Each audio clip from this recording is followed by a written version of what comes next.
In this guide, I'm going to be showing you how to uninstall a game from the Epic Games launcher.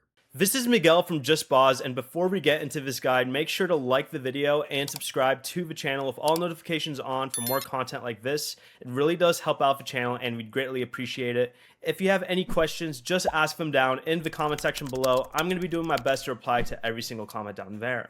From the launcher home screen, select Library from the left sidebar to view all the games connected to your account. Find a game you want to remove and right-click on it. Then select Uninstall. A confirmation message will appear. Click Uninstall again to delete the game files from your computer. The game will remain in your Epic Games library, so you can reinstall it later by selecting the game and selecting Install.